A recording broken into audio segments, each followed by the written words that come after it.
Bueno, continuando todavía con lo que es la médula oblongada, vamos a ver los otros núcleos que nos quedan pendientes y que van en relación como si nosotros hiciéramos el corte más superior, ¿sí? Estamos haciendo un corte a esta altura, en lo que es la porción abierta del cuarto ventrículo. La porción abierta del cuarto ventrículo. En relación con esto, ¿sí? Vamos a encontrar otros núcleos, principalmente de tipos de aferencias. Entonces lo vamos a encontrar más en el grupo alar. Si nos vamos de medial, de medial a superior, por decirlo así, aunque sabemos que no es superior, sino es más posterior, vamos a encontrar que se llama, este es el núcleo solitario. Núcleo solitario, y este núcleo solitario tiene mucha importancia, igual si está en la zona de aferencia, tiene cuestiones también que sensitivas, ¿verdad? Y este lo vamos a estudiar ahorita ligeramente.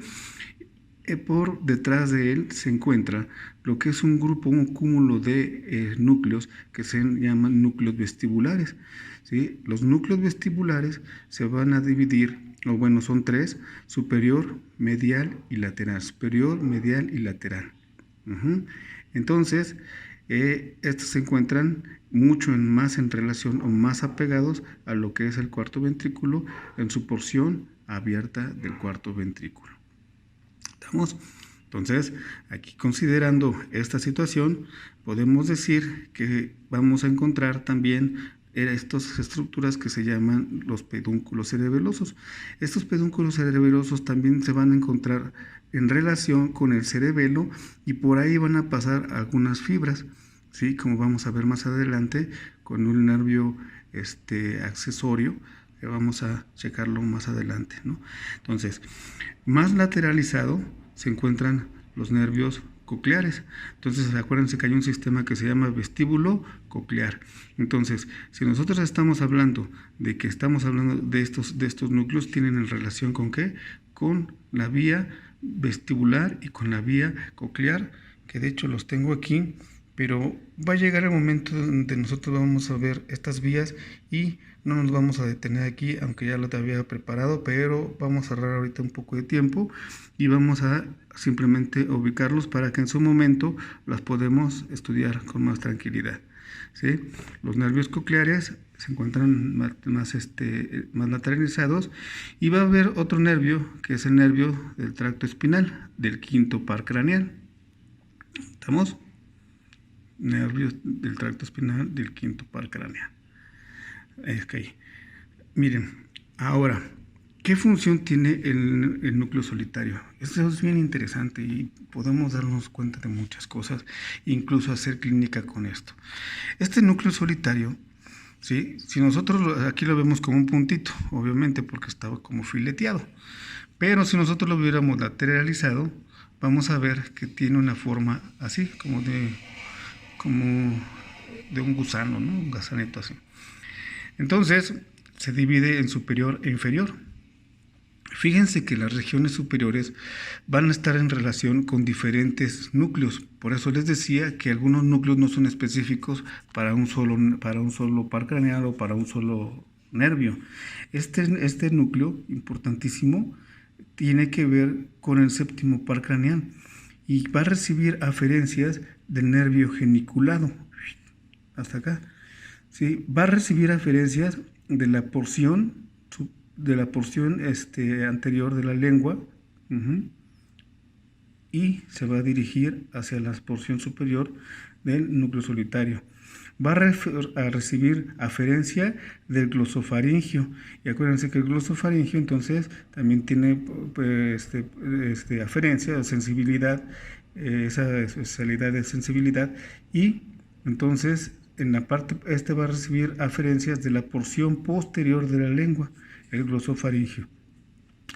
Y por último, el vago, que siempre anda por todos lados, ¿sí? Va a recibir principalmente sabor, sensibilidad y sabor, sensibilidad y sabor de la porción de la glotis. Fíjense cómo todavía en la glotis alcanzamos a percibir ciertos sabores, ¿no? Entonces, si lo han notado ustedes, lo amargo, por ejemplo, o que se queda en la parte de abajo, después va relacionado. ¿Por qué? Porque el nervio vago manda aferencias a la región superior, ¿sí? Entonces, podemos dividir que la porción, o podemos considerar que la porción superior del gusto, ¿sí? La porción superior del gusto, la porción superior es del gusto, todo relacionado con gusto. Y algo que contrasta, porque no tiene así mucho que ver, pero sin embargo así sucede, es la cuestión de la porción inferior. Fíjense que la porción inferior del solitario tiene relación con vísceras del tórax y del abdomen, importantísimo. Va a recibir aferencias de algo de este seno que se llama seno carotidio. ¿Se acuerdan del seno carotidio? ¿Sí? Que lo que hace es recibir o percibir la concentración de CO2 o la disminución de oxígeno, y en base a eso, ¿sí?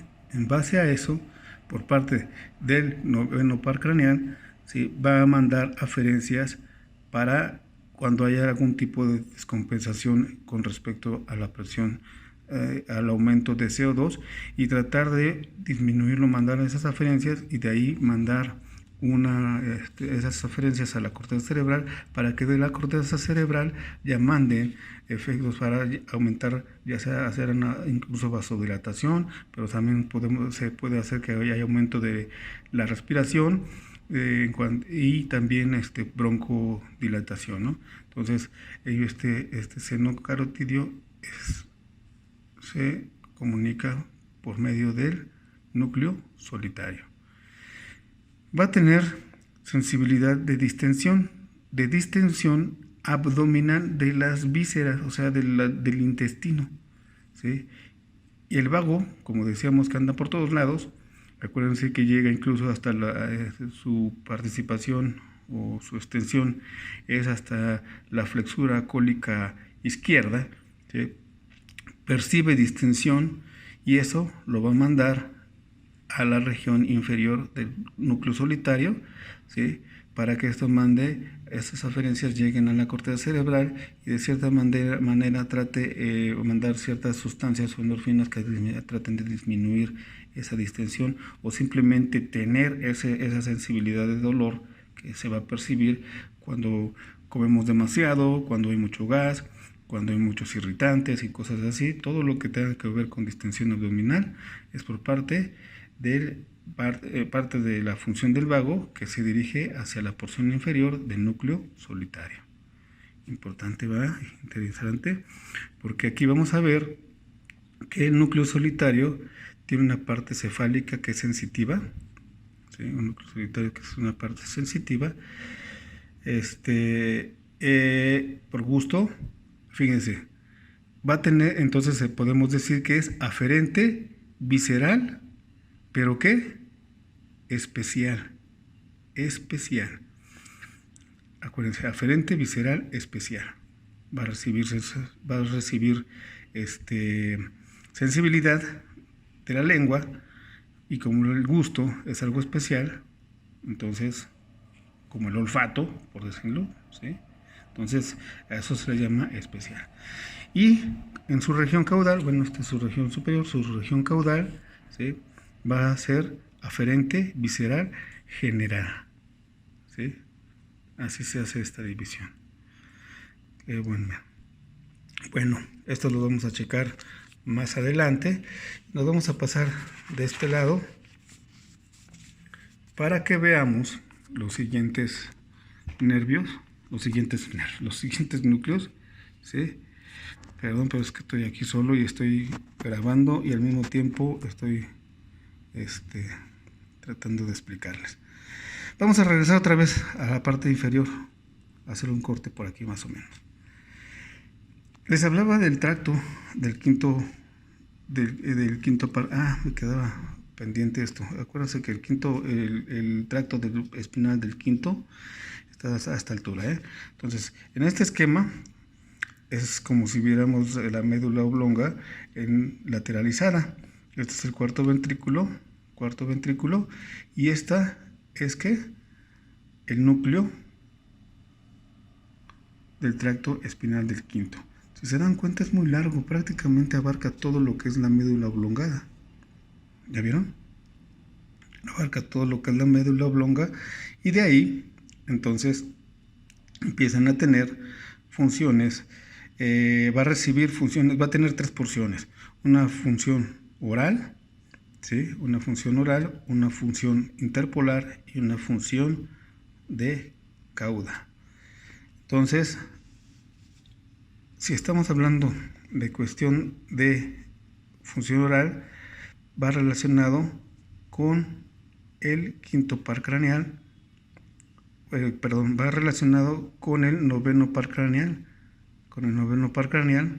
que es el glosofaringio, y en relación también con un poco del quinto par craneal, ¿sí?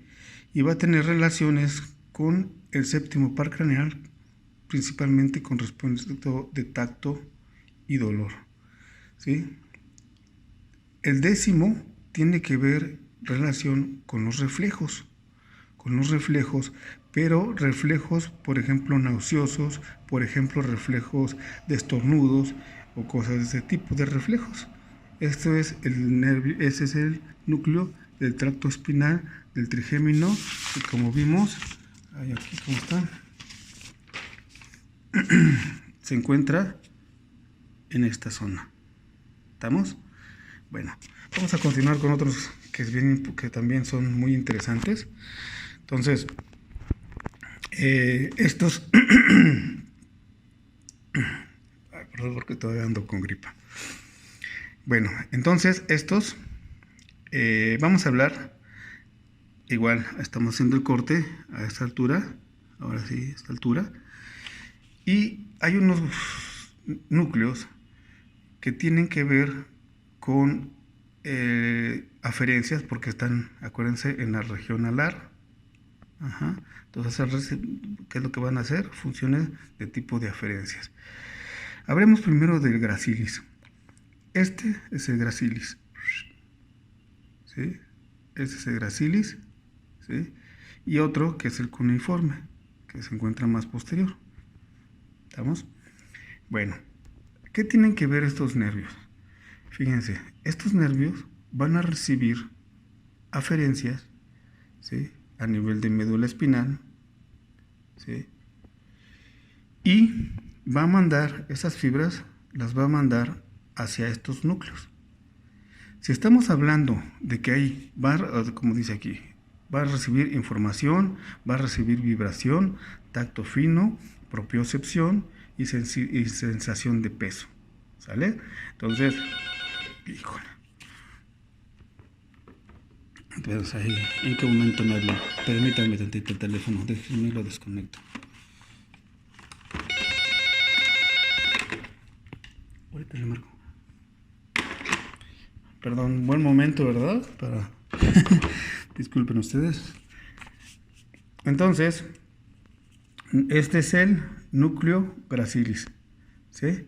El núcleo gracilis, entonces decíamos, núcleo gracilis manda información de vibración, de tacto fino, propiocepción y sensibilidad de peso, pero de las regiones superiores. Estamos hablando de supradiafragmáticas, de lo que es principalmente todas las regiones más de porciones superiores de pecho, cuello y cara, cabeza, ¿no? Todo eso. Entonces, esto va a recibir información de esa zona, y el núcleo cuneiforme de las porciones inferiores del cuerpo, ya de supradiafragmáticas hacia abajo. Todo eso le corresponde recibir sensibilidad o aferencias hacia lo que son estos cordones, ¿sí? Que se llaman, que van a subir o van a ascender, pero estos que se llaman cordones posteriores. Cordones posteriores, y va a mandar esa sensibilidad, y de ahí se va a dirigir hacia su corteza, dependiendo de la vía que sea, ¿no? En este caso le toca la vía ascendente, que es la que va a mandar las aferencias a la corteza cerebral que le corresponda. Entonces, también interesante esto, ¿sí? Entonces, tienen función de vibración, tacto fino, propiocepción y sensación de peso. Bueno, entonces, ya por último, nos hace falta el accesorio. El accesorio se encuentra más lateralizado. Fíjense que todo eso, esto es lo raro de todo el sistema nervioso central. Es un enmarañamiento ahí, porque no todo llega a la parte de la corteza cerebral, llegará a la parte de la sustancia blanca, o incluso, en este caso, va a mandar información propioceptiva, pero de la extremidad superior, pero no hacia la corteza cerebral, sino hacia cerebelo. ¿Por medio de qué? De los pedúnculos cerebelosos. Es lo que les decía de las fibras que están ahí. Bueno, con eso terminamos nuestro primer tema y espero yo echarle más ganas. Me voy a dedicar a ver cómo funciona esto del Zoom y podernos estar en contacto mañana. ¿Estamos de acuerdo? Entonces, espero les haya ayudado esto y con eso terminamos el primer tema, que es módulo oblongada, que es de hecho una de las más complejas.